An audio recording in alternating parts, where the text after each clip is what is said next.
about 30 minutes north of Boston in the famous town of Salem, Massachusetts. You know, the witch trials and everything? Well, right now I'm in the historic area known as Artist Row. And what caught my ear is I hear there's a little joint that's making a wicked lobster martini. This is the Lobster Shanty. 2 lobster martinis? This is awesome. It's great. You never see it anywhere else. Enjoy. It's like a dirty martini, but not as salty. Lobster claws. You're the one that invented this, right? Yeah, instead of vermouth, lobster essence, and put a claw in it. And they like it? Yeah, they like it. Tastes like the ocean. Lovely. I wanted to get a drink and enjoy lobster, so you have to go with this. These are the lobsters. We're going to use the bodies to make the stock, the essence for the lobster martini. Still a little funkified by this, to be very honest with you. I mean, I love making lobster bisque. Same start, different finish. Do you like dirty martini? I like dirty martinis. Then I think this is going to be your segue. This is gonna do it? Salty, briny, delicious lobster Lobster-y? flavor. It's also a snack. All right. You're going to love it. And of course, we threw some of our magical salt mix in the water. Of course we did, because we don't do anything without the magical salt mix. Nothing. Let those go for about 10 to 15 minutes. So they turn red. Bring them out, let them cool down, crack them, take the meat, and begin the process of making the broth or the lobster shell. Yes. Cold water, got the bodies Yep. and all their goodness. Black peppercorns, onion, carrot, celery, A little mirepoix, fresh rosemary, fresh dill, a little sage. sage. Simmer this for 5 hours. How are you gonna keep the murkiness of it out? Strain it once through a regular chinois. Strainer. Then I'll run it again through like a coffee filter to get all that sediment out of it. So You get this a is nice- just clear lobster broth. Strain it into a squeeze bottle. And then we're gonna make the lobster martini. Oh, we're not going to. I'm going to hand you off to Sarah, my bar manager. I'm a little weary. Do you want me to make it? Oh, go for it. Are you ready? Vodka, Healthy pour. Yup. Yulp. Lobster essence. A little bit more than you would do vermouth in a martini. But it's not as strong. Doesn't have a taste like vermouth. Then you just shake it. Anybody feel like I'm gonna be having a cold lobster bisque cocktail? Chilled martini glass? Strain it. Lobster claw. The lemon twist. There's your lobster martini. Let me prepare myself. Is there a way to do this in particular? Some people put the lobster in the glass. Some people just eat the lobster and they finish it with a sip in the martini, which is what I prefer to do. When in Rome. Great lobster flavor. This is almost like the ghost of lobster martini. Yeah. You don't get the lobster, you just get the flavor, you just get the Exactly. hint of it. I understand why you serve the claw with it. But you know what? I think for people that really like martinis and like them dirty, that's got it. It's absolutely lobster martini. It's fresh and got some lemon in it. It's good. I'd definitely have it again. You never see it anywhere else. Enjoy. Just love it. It's a cool place to come to. The lobster mac and cheese. And the food is fabulous. So that's it from the Lobster Shanty in Salem, Massachusetts. A lobster cocktail. I've always told you, if it's funky, we'll find it. So we're here on a family vacay in Maui. I'm doing what I always do. That's cruise around and look for awesome Triple D joints. So I'm here in Lahaina in a strip mall, here to check out a joint called Joey's something. And what do you think they serve? No, they're not serving cheesesteaks and not hot dogs, not burgers. No, it's not an all-American diner with that name. Nope, it's Filipino-Asian fusion. I didn't see that one coming. This is Joey's Kitchen. How are you guys? Joey's Kitchen is talk of the town. Order up, pinakbet, chicharon. We used to say it was our best kept secret, but I'm afraid the secret's out. Dave, fire garlic shrimp, 2 orders. The menu's like a Hawaiian-Filipino fusion.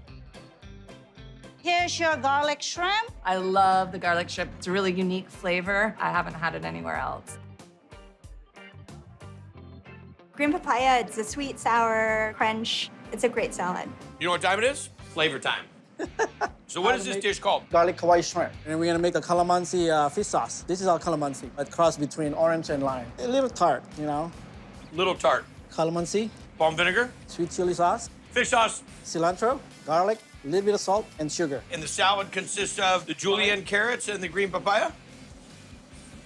I mean, talk about great on a flip-flop, that is. And salt it 5 minutes. You're always supposed to do that with green papaya? It gets crunchier. Rinse them out, and then you put the dressing over. Where have I been with that all year? What are we doing with the shrimp? We're gonna saute them, add butter, A lot of garlic. Smells delicious. sweet basil. And now this great sauce that we made that we also dressed our green papaya salad with. Beautiful presentation. Those are sea asparagus. It's flavor time somewhere. Get a picture of that. I'll try the salad first. Super crunchy. I love green papaya. That shrimp is tender and sweet. The sauce is money with the delicious little papaya salad cleanser. You gotta eat the head. I see you doing it. Sure. This is how we eat it. Well, you made that look easy. The garlic Kauai shrimp. The Kauai Shrimp is one of my favorite dishes in Hawaii. The papaya salad was so fresh. Order up, basil mai curry. Such a happy and welcoming place to come and eat. You get a taste of Hawaii when you're here. It's fresh, creative. I don't think there's enough representation in Filipino food, do you? Nope, I think we're trying to develop all that. I don't think you're trying, Chef. I think you have developed. Well done, buddy. Thank you. This is Stogie Joe's. Chicken parm, table 5. If you're coming to look for that Italian vibe, this is the place to be. It's got a world-class menu, but it's got a neighborhood feel. Order up, linguine with olive oil and garlic. I remember coming here when I was a kid, but around 10 years ago, the Liuzzi brothers took it over. Little neck clams. I knew Sonny from when I was a kid. He's basically the host here. And then you got Stogie Joe, who's just an all-around guy. Then you got Christian, who's a fabulous cook. But this isn't the brothers' first rodeo. They teamed up on a more upscale spot, but decided to jump from fine dining into this long-time local joint. This is kind of like a speakeasy. The old man was selling. He was retiring. So he says, I want you guys to have it. I think it'd be perfect for you. What do you guys serve here? What was on our dinner table every day? I lost my mom 8 months ago. That's all her recipes over there on the wall. Spaghetti and meatballs. The crab gravy. Order up, linguine with crab gravy. Nobody makes the crab gravy like Stogie Joe. Sunday gravy was a tomato sauce for a pasta dish, correct? Exactly. But we're gonna make it with crab. Yep. So we start with olive oil, butter, leeks, onion, celery, bay leaf, garlic, peppercorn, a little bit of oregano, crushed red pepper, some fresh parsley and thyme. My favorite album. Get that going for a few minutes. Raw but clean blue crabs. Exactly. And this is the crab of the East Coast. Yes. Talk about great flavor and sweet. Old Bay, and then we'll cook it for 15 minutes. We'll finish it with white wine and crushed plum tomatoes. We're gonna cook it. Yep, 4 hours, 5 hours. Oh, really? Yeah. We macerate it through a food mill. I've never seen this. That's awesome. So it comes with the sieve and everything? Yep. We're gonna grind it up, get the sauce out of it. Yep. The crab, all that great flavor's in the shell. You get all the flavor, none of the shells. Exactly. This is the next level. Did your mom get the chance to see any of this? Absolutely. What did she say? I never taught it to you this way. Exactly. I'm just dying to see the end of this. Crab gravy, dab of tomato, butter just to balance out. Bring it up to temperature. We're gonna add linguine and salt and pepper. Just coat it real nice. You remember? Real nice, like that. Smells the part. Finish it with a little parsley, extra virgin olive oil. And that's all she wrote. In South Philly, we eat it with bread. You gotta dip. Your brothers aren't over here serving the bread, working together as a tag team. Here you go, big guy. I was sleeping. Thank you. Are you taking a nap, were you? It is crab on crab on crab. You're getting all the flavor you want. Wham! Right into the pasta dish. It's Flavor City, really delicious. 2 linguine crab. The crab gravy is really, really good. Their crabs just throughout that sauce and is unforgettable. So when I first heard about Florida, one of the terms I heard was snowbird. I said, what's a snowbird? Well, it's everybody that wants to avoid the snow. They fly on down to Florida, enjoy the great weather. So how do you feed all these East Coast folks when they come down to Key Largo? If they want some real deal, old school Italian-American food, well, you bring them right here to DiGiorgio's Cafe Largo. Seafood risotto. They brought a little taste of Italy to the Keys. Chicken marsala in the window. Hands down, the best Italian food you're gonna find anywhere. Coming from the DiGiorgio family cookbook that Robert inherited from his restaurateur father, Pasquale. When did you come over from Italy? In 1962. I was 21. What year did you open your first restaurant in Miami? 1968. Robert followed in his dad's footsteps and opened this joint in 1992, doing his own take on the family classics. Truffle lobster mac and cheese. Truffle lobster mac and cheese is to die for. The pasta is fresh. It's made from scratch. Well, we have a pasta extruder here that my father bought and handed down to me. Beautiful machine. We're gonna make a version of cavatelli here. Okay. You have 2 different kinds of semolina. One's grainier, one's more powdery. Put them in the hopper of the pasta machine. Okay. Salt, pepper, garlic powder combination. Then we go with the eggs. We add water until we get the desired texture. Look at this. Can I just have one of these in my house? Oh, look at how gentle it is. Throw me some soft music behind this, please. Somewhere turning. Like little tears of angels. Gorgeous. We're gonna take our whole fresh Florida lobster. We're gonna let it cook for a few minutes. And we're gonna add our celery, carrots, and onions. A little garlic. Cracked black pepper. Our brandy. Brandy makes a dandy. Gotta add my water. Okay. Now, how long is this gonna sit here? About 2.5 hours. Awesome.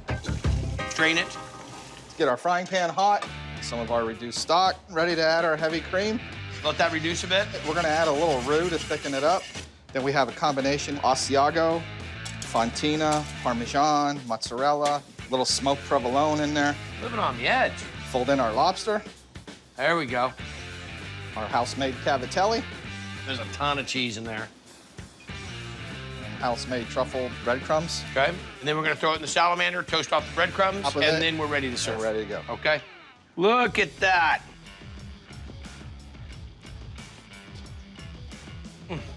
That lobster is out of bounds. We got a lot of great restaurants in the area, but to know all the history, sharing your recipes and your experience with your son, you're doing it right, buddy. You're doing it right. Thank you, sir. Nice job. When you're in Maryland and you're thinking traditional food, well, you're probably thinking crab, especially the way they steam them and dump a pile of them on butcher paper and everybody dives in. So I'm 20 minutes south of Baltimore, rolling in for what they call a crab feast at a place called the Stony Creek Inn. Delicious. Perfectly seasoned Maryland crab. Will you guys eat all this? Yeah. Probably. And forget the social graces. Get your hands dirty is all part of the game. Do you break them and self-clean them right here? Yeah. You've made a tremendous mess. That's because I make sure I eat all mine. Look at that. You lick that off, because that's also delicious. What's your favorite part? All of it. Folks here are obsessed with them.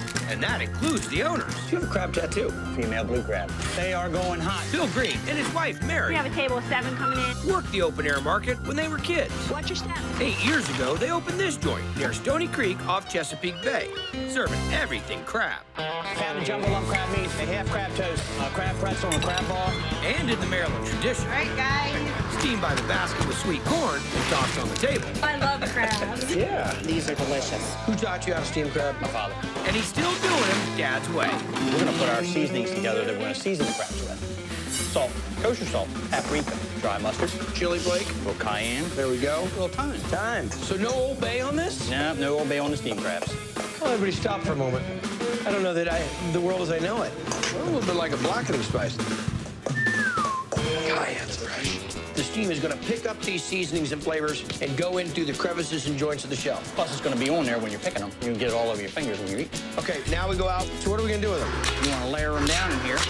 You should get a crab belt buckle. Crab belt buckles. Or crab shoulder pads, crab watch.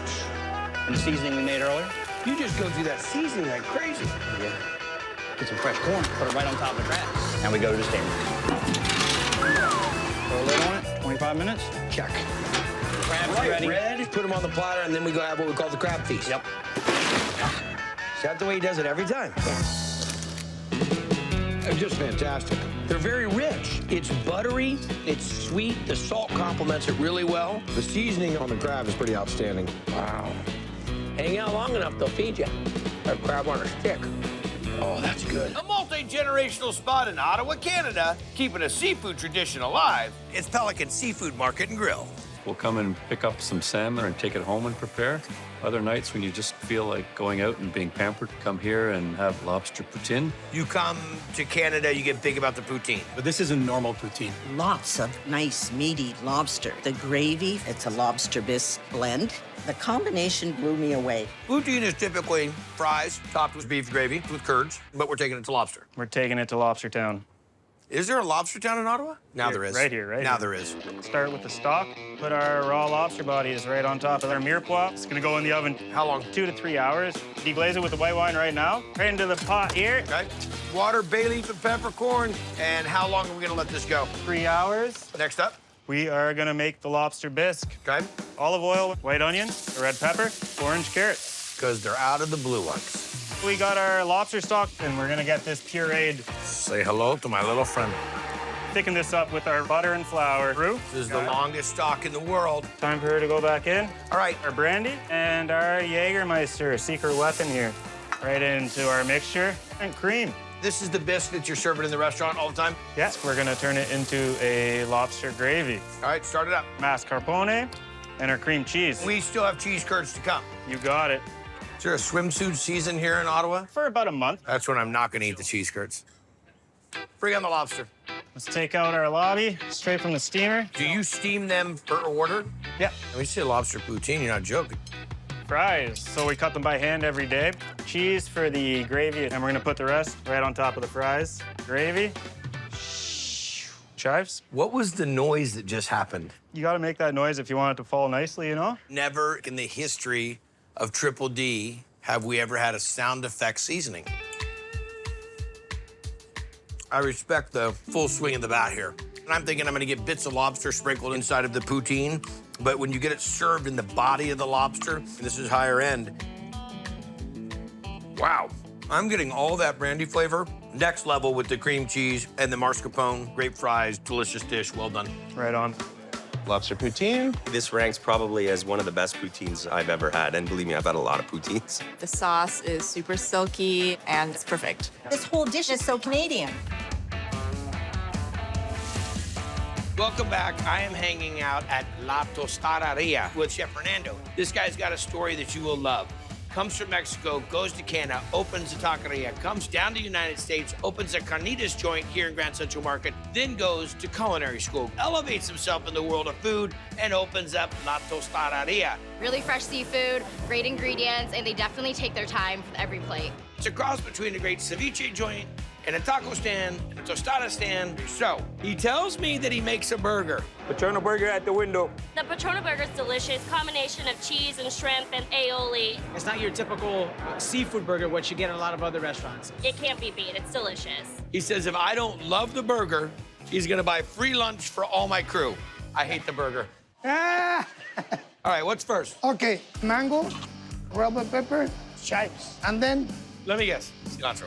Cilantro, exactly. Can't believe your middle name's not cilantro. Apple cider vinegar, salt, agave nectar. Okay. Avocados from the capital of the avocado, Michoacan. You just drop Michoacan in as often as you can, don't you?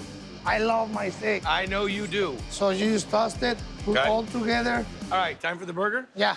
Wild Mexican shrimp. Not frozen? No frozen. Okay. Makes big difference. Makes a huge difference. Salt, pepper, butter. The bun also is Oaxaca cheese. Oaxaca cheese is like jack mozzarella. Yeah. That's gonna be kind of what actually holds this burger together. Yeah. It's like the duct tape in Mexican food. Now we got the buns. Okay. Chipotle aioli. And before culinary school, he called that chipotle mayonnaise. Lettuce, tomato. Now we have our shrimp cooked with the Oaxaca cheese melting. Onion. We're gonna use the avocado mango radish. As much as I think I'm gonna love this, I'm still gonna tell you I hate it, so you gotta feed my crew. Cheddar, potatoes. This is for the crunchiness. Done. I haven't had to bust out the hunch in a while. This one might deserve it. I got good news and I got bad news. Tell me. Good news is that's fantastic. The bad news is the crew's hitting the vending machine. When you bite into it, you get the saltiness of the cheese, the texture of the cheese, the shrimp's cooked perfectly, and then all the accoutrement, the shredded lettuce, the chipotle mayo, the tomato, the raw onion, the phenomenal salsa with the mango and the avocado. I pride myself in my burgers. I'm known for my burgers. That right there, in my expectation level of burgers, that is about as high as they go. Thank you. Outstanding. Thank you. Patrona burger? The bread is really moist. It's got some nice aioli sauce on it. It's really tasty. You can tell the seafood, it's not frozen. All these extra little toppings on it makes it the bomb. You order the fish tacos out. You come to a market like this, you stereotype that it's not that wow factor. Yeah. This is like high-end, fancy restaurant, elevated Mexican food. Completely unexpected. La Tostaderia, fresh as can be. It's everything that you need, basically. I got some place for you. Take it home. And anytime when you see my place, you're gonna remember about me. I won't forget you, my brother. You know I love this. That's awesome. Thank you. Thank you. Huh? So I'm here in South New Jersey in a town called Summers Point. Now, this is where people cruise through to go down to the boardwalk at Ocean City, but more importantly, to visit this joint. This is the Grilled Cheese and Crab Cake Company. Down to Summers Point, a funky little joint called the Crab Cake Co. It's a catchy name. Everything is amazing. Big bad fish witch, Everybody comes in here and is like, oh, what do you guys serve here? Grilled cheese and crab cakes. And the guy marrying the two is Steve Novak. Throw on another crab cake to the other melt now. Who bought this place back in 2010 thanks to a little help from the family. Brothers pitching in and grandparents backing them up. Gotta love Grandma. Gotta love But Grandma, she dropped the coin. Grandma Tarantine. We call her G-Tear, though. What up? And Grandma's investment is built on a classic. Who doesn't love grilled cheese? It's the ultimate comfort food. You can put anything inside a grilled cheese, and he does it the best. I got the crab melt. It's a grilled cheese sandwich, and it has a crab cake in the middle. It's what they're known for here. Let's get into it. All right, so first thing we're gonna do is add our mayo to the bin. Next, we're gonna add our eggs. Then our fresh lemon juice. I like to use honey mustard. A little sriracha. I think Very sriracha nice. just makes everything better. It's just a little crystal hot sauce, a little extra heat. And then Okay. Worcestershire sauce, Old Bay seasoning. Say hey for Old Bay. There you go. Hey.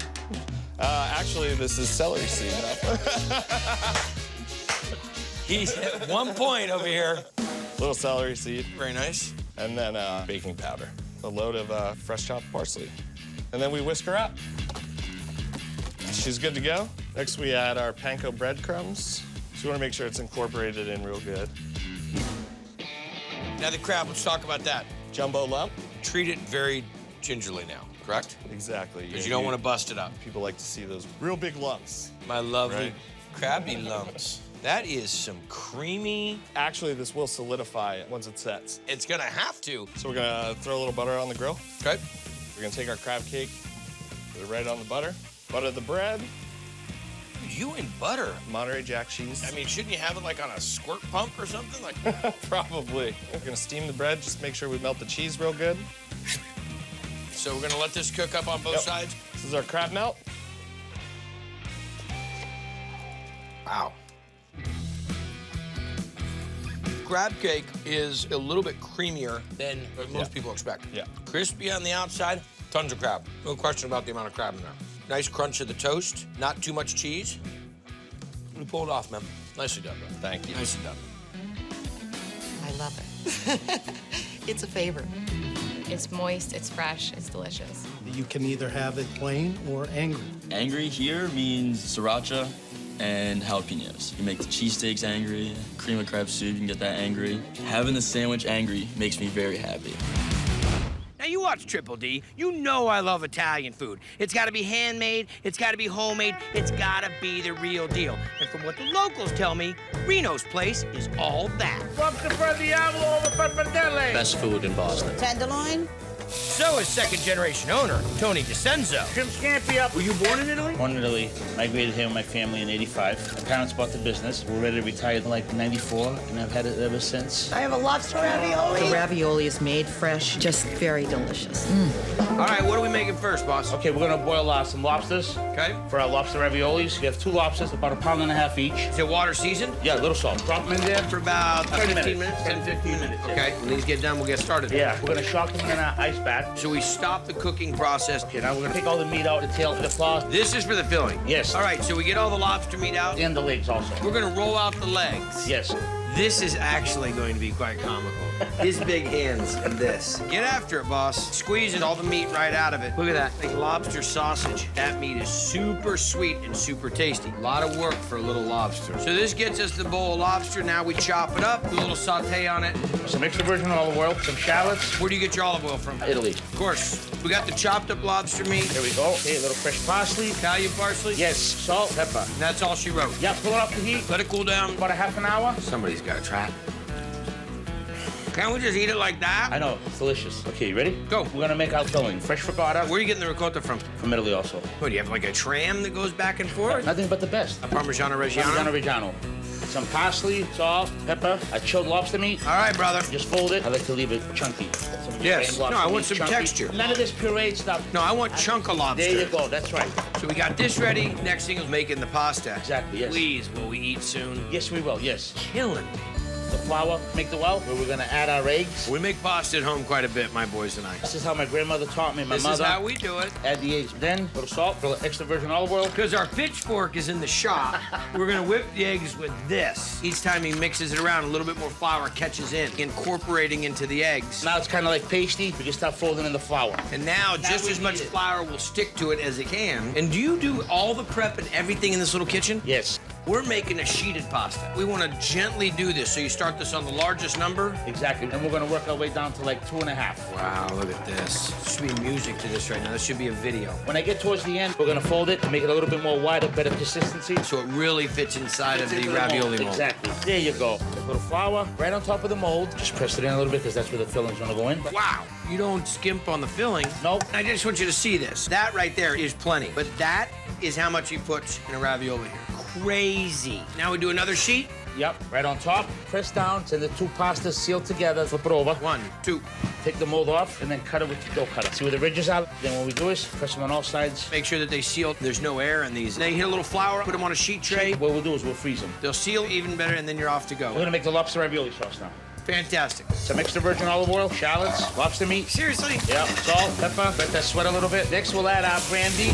Oh, that what happened? Yeah, that's what I have. What it is? Yes, that's what it is. Once it's done flaming, 1 tomato sauce, heavy cream, butter, take some fresh basil. Now we're gonna let it reduce. We're gonna put this onto the 15-step ravioli. Put in 8 raviolis to an order for about 2.5 minutes. You wanna have this on a simmer boil, not a rapid boil, so you don't beat these things up. Exactly. Ravi's your float? Yes, let them drain, add in their sauce. Now a little grated cheese, Parmigiano Reggiano. Here comes the monster meal. Just drop them right in there. Lobster ravioli.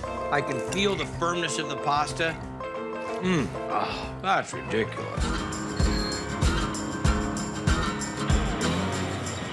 You drive too fast. You're mad because you lost. I am mad because I lost. So we're on the west side of Charlotte, North Carolina. Now, you remember the Penguin? Everybody remembers the Penguin. Well, it closed, but the guy, Greg, opened up a new joint over here on the west side. And you know what? This is Pinky's West Side Grill.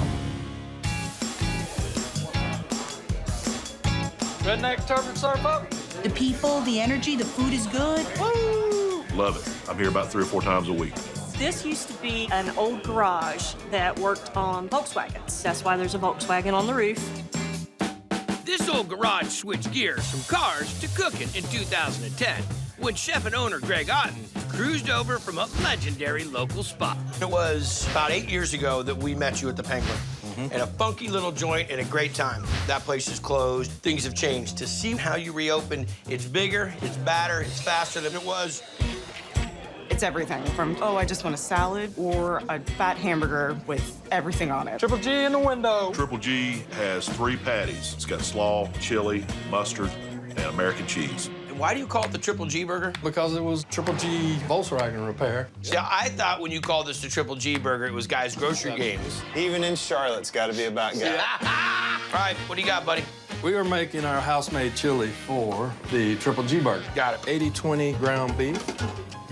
Water going in, yellow onion, fresh garlic. A lot of garlic. That's a good thing. Chili powder, black pepper, seasoning salt, coriander, hot sauce, cumin. Okay, so this all cooks down, then you add the tomato paste, cook it up, and this will be the chili that's going on top of the Triple G burger. Let's cook. Are you just gonna get right into the cooking part of this? Ready to cook? This is it, the Triple G burger. This is what we've been waiting for, huh? This is what this place was founded 3 5-ounce patties. Stack them up, baby. Stack them together.